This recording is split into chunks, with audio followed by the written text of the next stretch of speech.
The boundary zone in nature. Nature abhors fixed boundary lines and sudden transitions, all her forces combine against them. Everywhere she keeps her borders melting, wavering, advancing, retreating.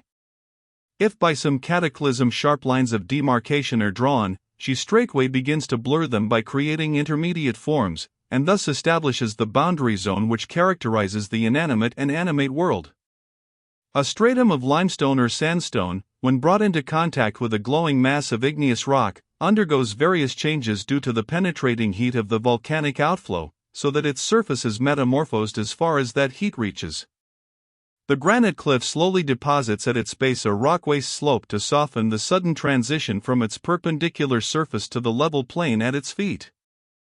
The line where a land-borne river meets the sea tends to become a sandbar or a delta, created by the river-borne silt and the wash of the waves, a form intermediate between land and sea, bearing the stamp of each, fluid in its outlines, ever growing by the persistent accumulation of mud, though ever subject to inundation and destruction by the waters which made it.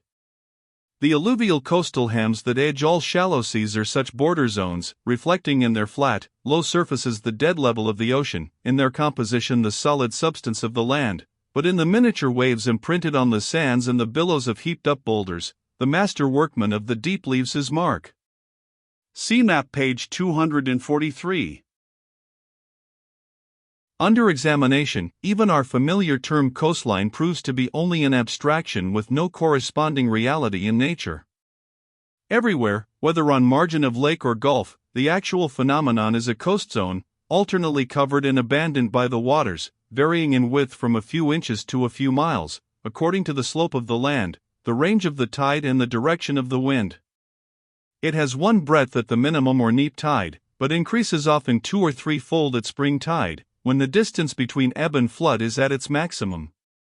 At the mouth of Cook's Inlet on the southern Alaskan coast, where the range of tides is only 8 feet, the zone is comparatively narrow, but widens rapidly towards the head of the inlet, where the tide rises 23 feet above the ebb line, and even to 65 feet under the influence of a heavy southwest storm.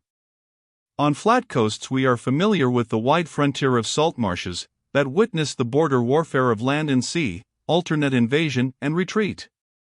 In low short estuaries like those of northern Brittany and northwestern Alaska, this amphibian girdle of the land expands to a width of 4 miles, while on precipitous coasts of tideless sea basins it contracts to a few inches.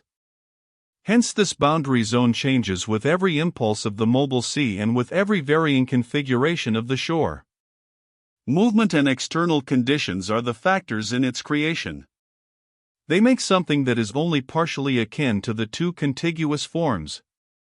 Here on their outer margins land and ocean compromise their physical differences, and this by a law which runs through animate and inanimate nature.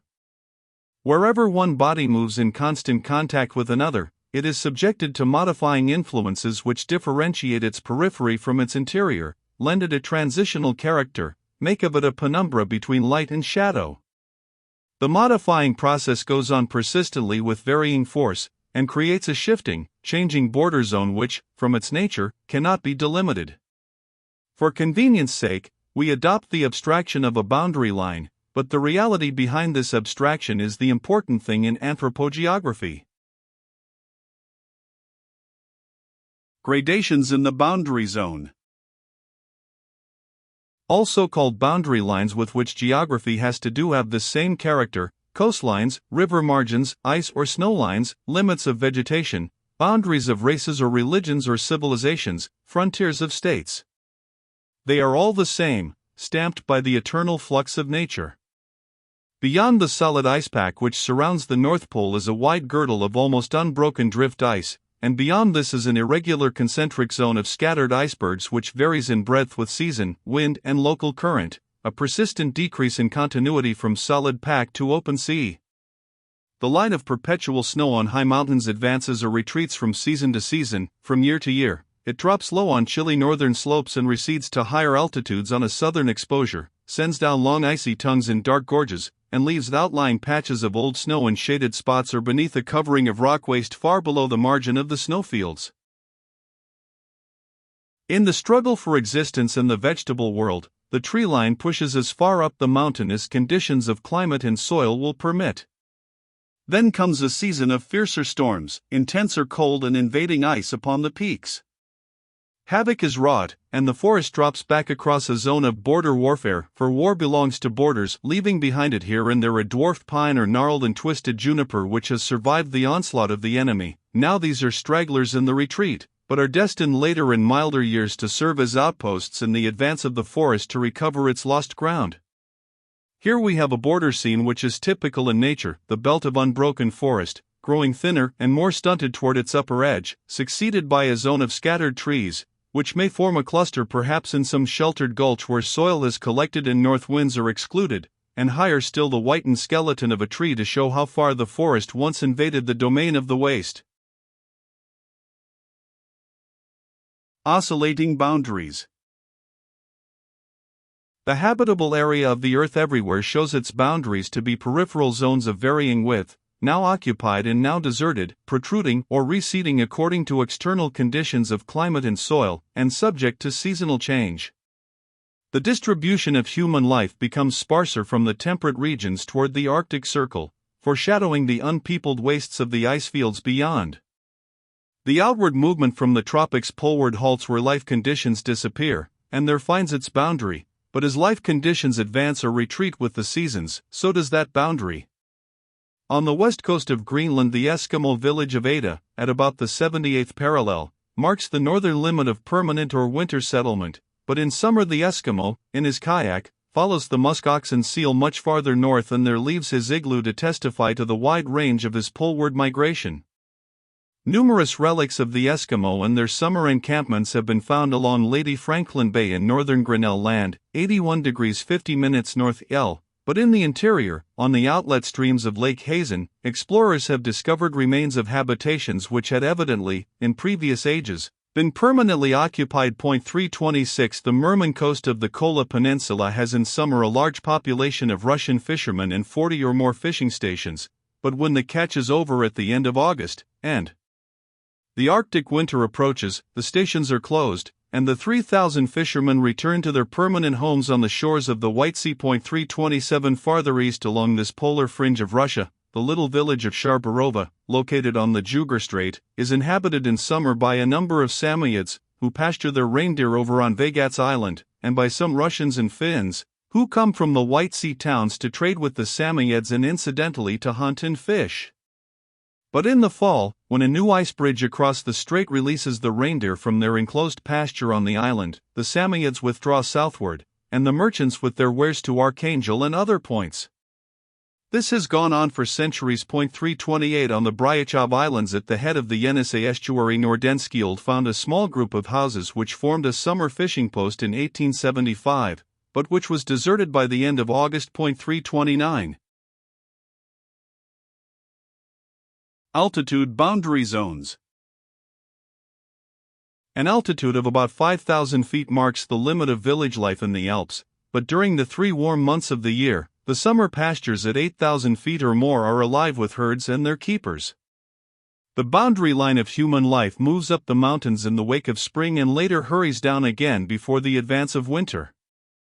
The Himalayan and Karakoram ranges show whole villages of temporary occupation, like the summer trading town of Garduk at 15,000 feet on the caravan route from Leh to Lhasa, or Shahidjala, 3,285 meters or 10,925 feet, on the road between Leh and Yarkand, 330. But the boundary of permanent habitation lies several thousand feet below. Comparable to these are the big hotels that serve summer stagecoach travel over the Alps and Rockies, but which are deserted when the first snow closes the passes. Here a zone of altitude, as in the polar regions a zone of latitude, marks the limits of the habitable area. Wallace's line, a typical boundary zone. The distribution of animals and races shows the limit of their movements or expansion. Any boundary defining the limits of such movements cannot from its nature be fixed, and hence cannot be a line. It is always a zone. Yet Wallace's line, dividing the Oriental from the Australian zoological realm, and running through Macassar Strait southward between Bali and Lombok, is a generally accepted dictum. The details of Wallace's investigation, however, reveal the fact that this boundary is not a line, but a zone of considerable and variable width, enclosing the line on either side with a marginal belt of mixed character. Though Celebes, lying to the east of Macassar Strait, is included in the Australian realm, it has lost so large a proportion of Australian types of animals, and contains so many Oriental types from the west, that Wallace finds it almost impossible to decide on which side of the line it belongs. 331 The Oriental admixture extends yet farther east over the Moluccas and Timor. Birds of Javan or Oriental origin, to the extent of 30 genera, have spread eastward well across Wallace's line. Some of these stop short at Flores, and some reach even to Timor. 332 While Australian cockatoos, in turn, have been seen on the west coast of Bali but not in Java, Halprin avoids the unscientific term line, because he finds his zoological realms divided by transition regions, which are intermediate in animal types as they are in geographical location. 333 Wallace notes a similar debatable land in the Rajputana Desert east of the Indus, which is the border district between the Oriental and Ethiopian realms. 334 Boundaries as limits of movements or expansion. Such boundaries mark the limits of that movement which is common to all animate things. Every living form spreads until it meets natural conditions in which it can no longer survive, or until it is checked by the opposing expansion of some competing form. If there is a change either in the life conditions or in the strength of the competing forms, the boundary shifts. In the propitious climate of the genial period, plants and animals lived nearer to the North Pole than at present. Then they fell back before the advance of the ice sheet. The restless surface of the ocean denies to man a dwelling place. Every century, however, the Dutch are pushing forward their northern boundary by reclamation of land from the sea, but repeatedly they have had to drop back for a time when the water has again overwhelmed their handmade territory. Peoples as barriers. The boundaries of race and state which are subjected to greatest fluctuations are those determined by the resistance of other peoples. The westward sweep of the Slavs prior to 8th century carried them beyond the Elbe into contact with the Germans, but as these increased in numbers, outgrew their narrow territories and inaugurated a counter-movement eastward, the Slavs began falling back to the Oder, to the Vistula, and finally to the Niemen. Though the Mohawk Valley opened an easy avenue of expansion westward for the early colonists of New York, the advance of settlements up this valley for several decades went on at only a snail's pace, because of the compact body of Iroquois tribes holding this territory. In the unoccupied land farther south between the Cumberland and Ohio rivers, the frontier went forward with leaps and bounds, pushed on by the expanding power of the young republic. See map page 156. Anything which increases the expanding force of a people, the establishment of a more satisfactory government by which the national consciousness is developed, as in the American and French revolutions, the prosecution of a successful war by which popular energies are released from an old restraint, mere increase of population, or an impulse communicated by some hostile and irresistible force behind, all are registered in advance of the boundary of the people in question and a corresponding retrusion of their neighbor's frontier. Boundary zone as index of growth or decline. The border district is the periphery of the growing or declining race or state. It runs the more irregularly, the greater are the variations in the external conditions as represented by climate, soil, barriers, and natural openings, according as these facilitate or obstruct advance. When it is contiguous with the border of another state or race, the two form a zone in which ascendancy from one side or the other is being established. The boundary fluctuates, for equilibrium of the contending forces is established rarely and for only short periods. The more aggressive people throws out across this debatable zone, along the lines of least resistance or greatest attraction, long streamers of occupation, so that the frontier takes on the form of a fringe of settlement, whose interstices are occupied by a corresponding fringe of the displaced people. Such was its aspect in early colonial America, where population spread up every fertile river valley across a zone of Indian land, and such it is in northern Russia today, where long narrow Slav bands run out from the area of continuous Slav settlement across a wide belt of Mongoloid territory to the shores of the White Sea and Arctic Ocean. 335, see maps pages 103 and 225. The border zone is further broadened by the formation of ethnic islands beyond the baseline of continuous settlement, which then advances more or less rapidly, if expansion is unchecked, till it coalesces with these outposts, just as the forest line on the mountains may reach, under advantageous conditions, its farthest outlying tree.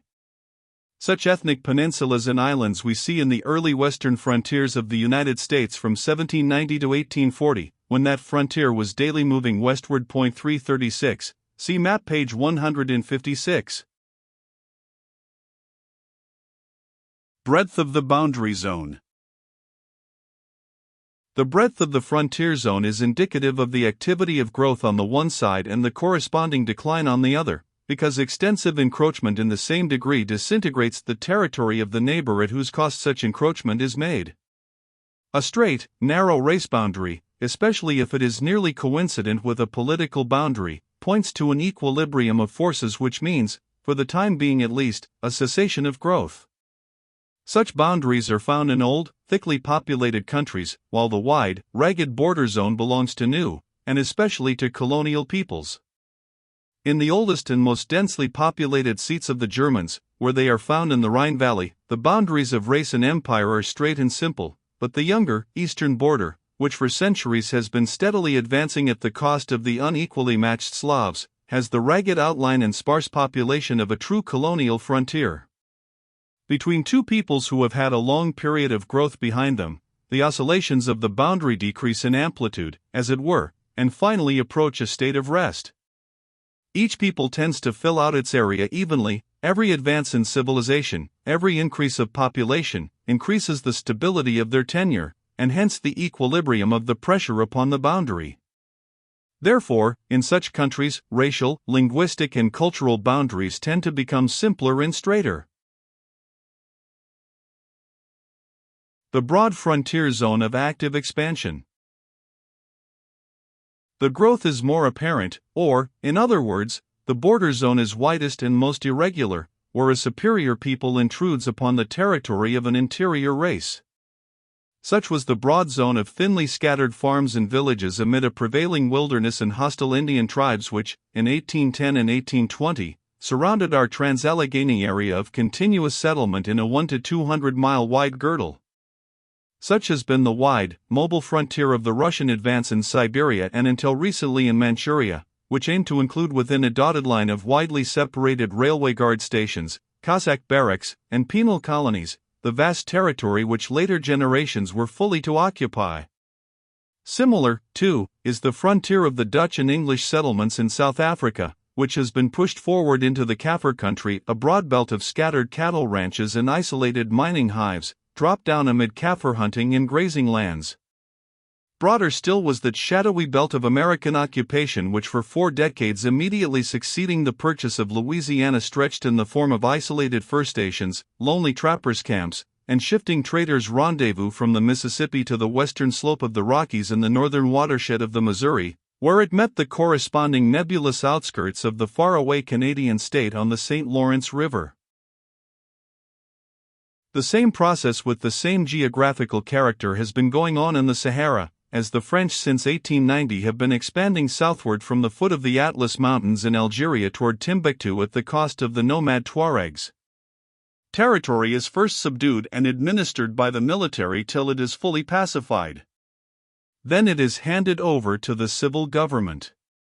Hence the advancing frontier consists of a military zone of administration, with a civil zone behind it, and a weaker wavering zone of exploration and scout work before it. 337 Lord Curzon in his Romanes lecture describes the northwest frontier of India as just such a 3-ply border. Economic factors in expanding frontiers. The untouched resources of such new countries tempt to the widespread superficial exploitation, which finds its geographical expression in a broad, dilating frontier. Here the mandust which is to form the future political planet is thinly disseminated, swept outward by a centrifugal force.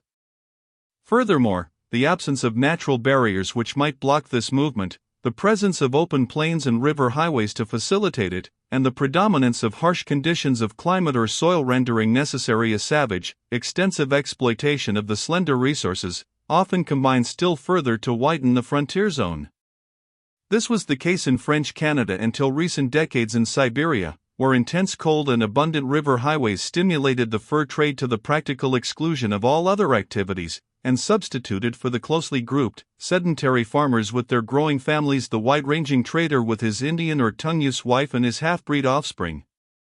Under harsh climatic conditions, the fur trade alone afforded those large profits which every infant colony must command in order to survive, and the fur trade meant a wide frontier zone of scattered posts amid a prevailing wilderness.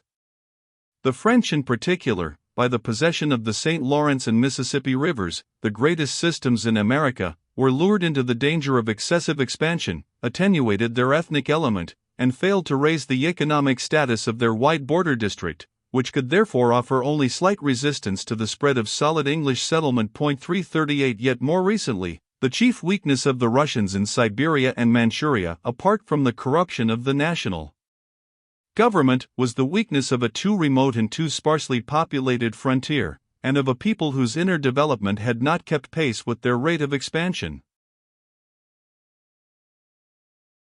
Value of barrier boundaries. Wasteful exploitation of a big territory is easier than the economical development of a small district. This is one line of least resistance which civilized man as well as savage instinctively follows, and which explains the tendency toward excessive expansion characteristic of all primitive and nascent peoples. For such peoples, natural barriers which set bounds to this expansion are of vastly greater importance than they are for mature or fully developed peoples. The reason is this: the boundary is only the expression of the outward movement or growth, which is nourished from the same stock of race energy as is the inner development. Either carried to an excess weakens or retards the other. If population begins to press upon the limits of subsistence, the acquisition of a new bit of territory obviates the necessity of applying more work and more intelligence to the old area, to make it yield subsistence for the growing number of mouths. The stimulus to adopt better economic methods is lost. Therefore, natural boundaries drawn by mountain, sea, and desert, serving as barriers to the easy appropriation of new territory, have for such peoples a far deeper significance than the mere determination of their political frontiers by physical features, or the benefit of protection. The land with the most effective geographical boundaries is a naturally defined region like Korea, Japan, China, Egypt, Italy, Spain, France, or Great Britain, a land characterized not only by exclusion from without through its encircling barriers, but also by the inclusion within itself of a certain compact group of geographic conditions, to whose combined influences the inhabitants are subjected and from which they cannot readily escape. This aspect is far more important than the mere protection which such boundaries afford. They are not absolutely necessary for the development of a people, but they give it an early start, accelerate the process, and bring the people to an early maturity. They stimulate the exploitation of all the local geographic advantages and resources, the formation of a vivid tribal or national consciousness and purpose, and concentrate the national energies when the people is ready to overleap the old barriers. The early development of island and peninsula peoples and their attainment of a finished ethnic and political character are commonplaces of history. The stories of Egypt, Crete and Greece, of Great Britain and Japan, illustrate the stimulus to maturity which emanates from such confining boundaries. The wall of the Appalachians narrowed the westward horizon of the early English colonies in America, guarded them against the excessive expansion which was undermining the French dominion in the interior of the continent, set a most wholesome limit to their aims, and thereby intensified their utilization of the narrow land between mountains and sea. France, with its limits of growth indicated by the Mediterranean, Pyrenees, Atlantic, Channel, Vosges, Jura, and Western Alps, found its period of adolescence shortened and, like Great Britain, early reached its maturity. Nature itself set the goal of its territorial expansion, and by crystallizing the political ideal of the people, made that goal easier to reach, just as the dream of united Italy realized in 1870 had been prefigured in contours drawn by Alpine range and Mediterranean shoreline. The sea as the absolute boundary. The area which a race or people occupies is the resultant of the expansive force within and the obstacles without, either physical or human.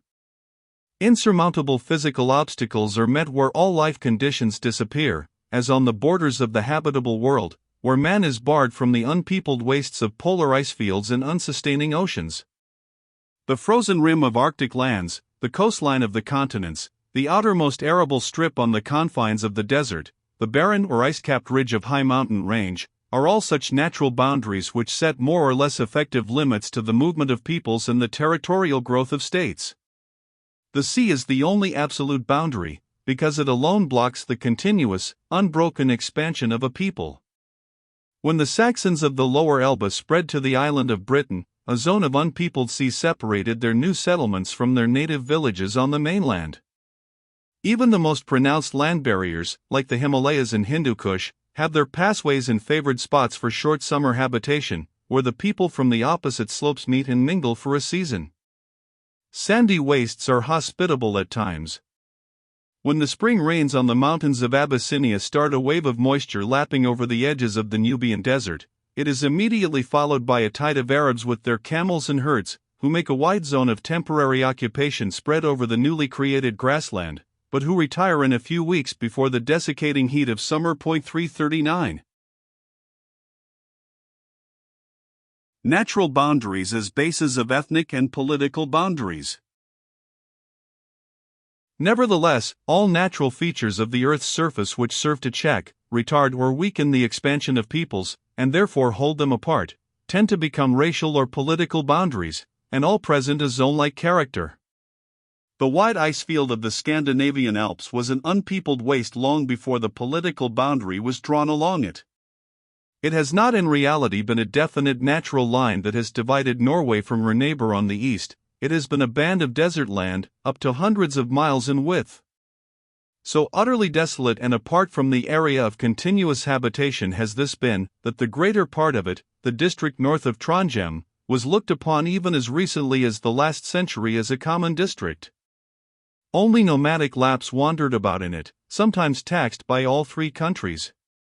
A parcelling out of this desert common district was not made toward Russia until 1826. Toward Sweden it was made in 1751-340. In former centuries the Bortanger Moor west of the river Ems used to be a natural desert borderland separating East and West Friesland, despite the similarity of race, speech and country on either side of it. It undoubtedly contributed to the division of Germany and the Netherlands along the present frontier line, which has been drawn the length of this moor for 100 kilometers. 341. Primitive waste boundaries. Any geographical feature which, like this, presents a practically uninhabitable area, forms a scientific boundary, not only because it holds apart the two neighboring peoples and thereby reduces the contact and friction which might be provocative of hostilities, but also because it lends protection against attack. This motive, as also the zone character of all boundaries, comes out conspicuously in the artificial border wastes surrounding primitive tribes and states and the lower status of civilization. The early German tribes depopulated their borders in a wide girdle, and in this wilderness permitted no neighbors to reside. The width of this zone indicated the valor and glory of the state, but was also valued as a means of protection against unexpected attack. 342 Caesar learned that between the Suevi and Cherusci tribes dwelling near the Rhine's Silvam Seibi, infinita magnitudinque appellator Bacchus, hanc lungintorsus pertiniriti pro nativo moro objectum Cheruscos obsuvis suavoscub Cherussis injurious incursion abusque prohibera. 343 The same device appears among the Huns. When Attila was pressing upon the frontier of the Eastern Empire in 448 AD, his envoys sent to Constantinople demanded that the Romans should not cultivate a belt of territory, 100 miles wide and 300 miles long, south of the Danube, but maintain this as a march. 344 When King Alfonso I, 751-764 AD, of Mountain Asturias began the reconquest of Spain from the Saracens, he adopted the same method of holding the foe at arm's length.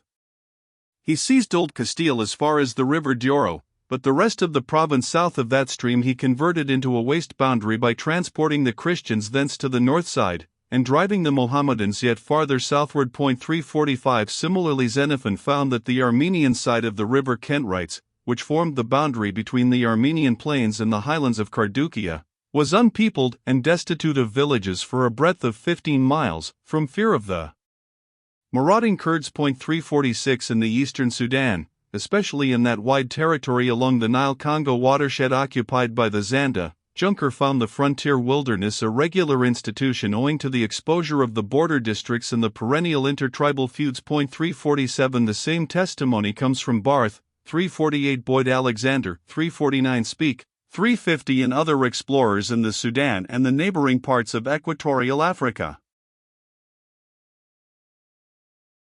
Border wastes of Indian lands. The vast and fertile region defined by the Ohio and Tennessee rivers lay as a debatable border between the Algonquin Indians of the north and the Appalachians of the south.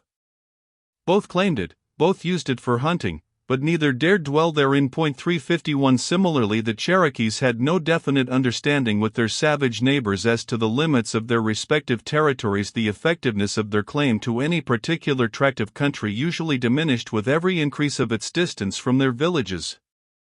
The consequence was that a considerable strip of territory between the settlements of two tribes, Cherokees and Creeks for instance, though claimed by both, was practically considered neutral ground and the common hunting ground of both. 352 The Creeks, whose most western villages from 1771 to 1798 were located along the Coosa and Upper Alabama rivers, 353 were separated by 300 miles of wilderness from the Chickasaws to the northwest, and by a 150-mile zone from the Choctaws.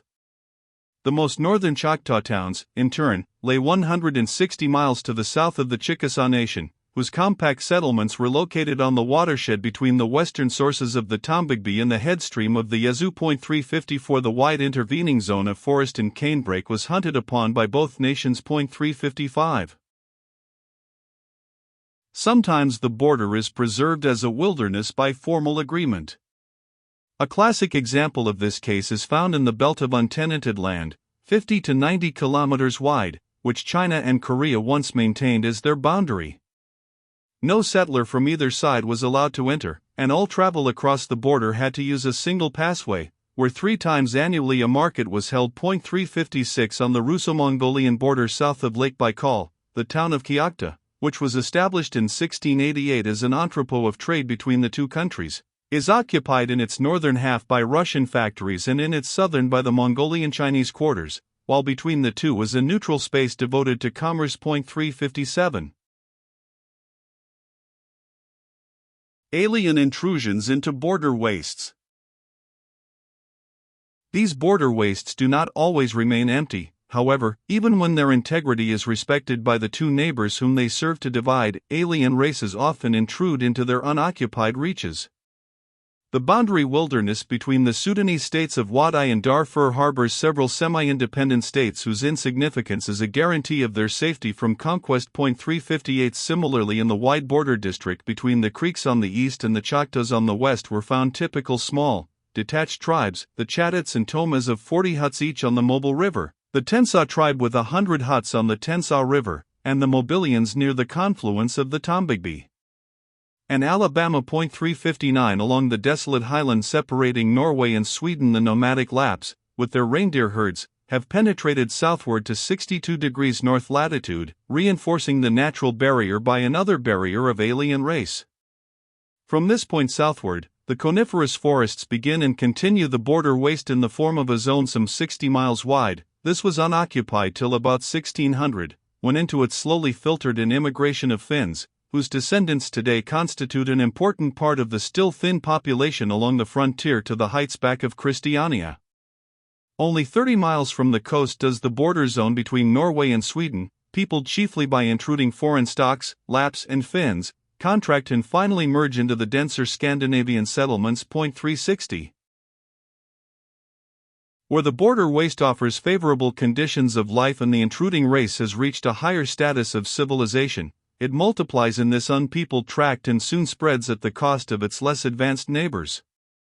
The old no-man's land between the Ohio and Tennessee was a line of least resistance for the expanding colonies, who here poured in a tide of settlement between the northern and southern Indians, just as later other pioneers filtered into the vague border territory of weak tenure between the Choctaws and Creeks, and there on the Tombigbee, Mobile and Tensas rivers, formed the nucleus of the state of Alabama. 361. Politico-economic significance of the waste boundary. This untenanted hem of territory surrounding so many savage and barbarous peoples reflects their superficial and unsystematic utilization of their soil, by reason of which the importance of the land itself and the proportion of population to area are greatly reduced. It is a part of that uneconomic and extravagant use of the land, that appropriation of wide territories by small tribal groups, which characterizes the lower stages of civilization, as opposed to the exploitation of every square foot for the support of a teeming humanity, which marks the most advanced states. Each stage puts its own valuation upon the land according to the return from it which each expects to get. The low valuation is expressed in the border wilderness, by which a third or even a half of the whole area is wasted, and also in the readiness with which savages often sell their best territory for a song.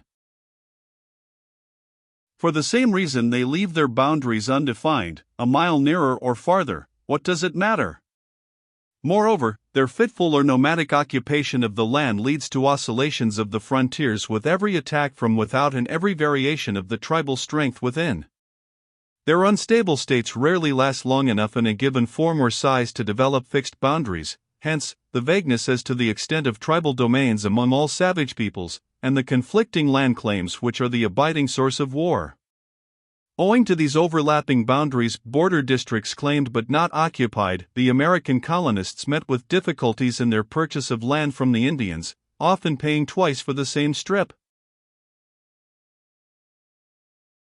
Common boundary districts. Even civilized peoples may adopt a waste boundary where the motive for protection is peculiarly strong, as in the half-mile neutral zone of lowland which ties the Rock of Gibraltar to Spain. On a sparsely populated frontier, where the abundance of land reduces its value, they may throw the boundary into the form of a common district, as in the vast, disputed Oregon country, accepted provisionally as a district of joint occupancy between the United States and Canada from 1818 to 1846, or that wide highland border which Norway so long shared with Russia and Sweden. In South America, where land is abundant and population sparse, this common boundary belt is not rare. It suggests a device giving that leeway for expansion desired by all growing states. By the Treaty of 1866, the frontier between Chile and Bolivia crossed the Atacama Desert at 24 degrees south latitude, but the zone between 23 degrees and 25 degrees was left under the common jurisdiction of the two states, for exploitation of the guano deposits and mineral wealth. 362. A common border district on a much larger scale is found between Brazil and the eastern frontier of French Guiana. It includes a belt 185 miles, 300 kilometers, wide between the Oyapock and Arawari rivers, and is left as a neutral district till its fate is decided by arbitration. 363. All these instances are only temporary phases in the evolution of a political frontier from wide, neutral border to the mathematically determined boundary line required by modern civilized states. Tariff-free zones. Even when the boundary line has been surveyed and the boundary pillars set up, the frontier is prone to assert its old zonal nature, simply because it marks the limits of human movements. Rarely, for instance, does a customs boundary coincide with a political frontier, even in the most advanced states of Europe, except on the coasts. The student of Baedeker finds a gap of several miles on the same railroad between the customs frontier of Germany and France, or France and Italy. Where the border district is formed by a high and rugged mountain range, the custom houses recede farther and farther from the common political line upon the ridge, and drop down the slope to convenient points, leaving between them a wide neutral tariff zone, like that in Haute-Savoie along the massive Mont Blanc range between France and Italy. Allied to this phase, yet differing from it, is the Zona Libre or Free Zone, 12 miles broad and 1,833 miles long, which forms the northern hem of Mexico from the Gulf to the Pacific. Here foreign goods pay only 18.5%, formerly only 2.5%, of the usual federal duties. Goods going on into the interior pay the rest of the tariff at the inner margin of the zone. This arrangement was adopted in 1858 to establish some sort of commercial equilibrium between the Mexican towns of the Rio Grande Valley, which were burdened by excessive taxation on internal trade, and the Texas towns across the river, which at this time enjoyed especially low tariff. Consequently, prices of food and manufactured goods were twice or four times as high on the Mexican as on the American side. The result was persistent smuggling, extensive emigration from the southern to the northern bank, and the commercial decline of the frontier states of Mexico, till the Zona Libre adjusted the commercial discrepancy. 364 Since 1816, a tariff-free zona league-wide has formed the border of French Savoy along the Canton and Lake of Geneva, thus uniting this canton by a free passway with the Swiss territory at the upper end of the lake. 365 Boundary zones of mingled race elements. When the political boundary has evolved by a system of contraction out of the wide waste zone to the nicely determined line, that line, nevertheless, is always encased, as it were, in a zone of contact wherein are mingled the elements of either side. The zone includes the peripheries of the two contiguous racial or national bodies, and in it each is modified and assimilated to the other. On its edges it is strongly marked by the characteristics of the adjacent sides, but its medial band shows a mingling of the two in ever-varying proportions. It changes from day to day and shifts backward and forward, according as one side or the other exercises in it more potent economic, religious, racial, or political influences. Its peripheral character comes out strongly in the mingling of contiguous ethnic elements found in every frontier district. Here is that zone of transitional form which we have seen prevail so widely in nature. The northern borderland of the United States is in no small degree Canadian, and the southern is strongly Mexican. In the Rio Grande counties of Texas, Mexicans constituted in 1890 from 27 to 55% of the total population, and they were distributed in considerable numbers also in the second tier of counties.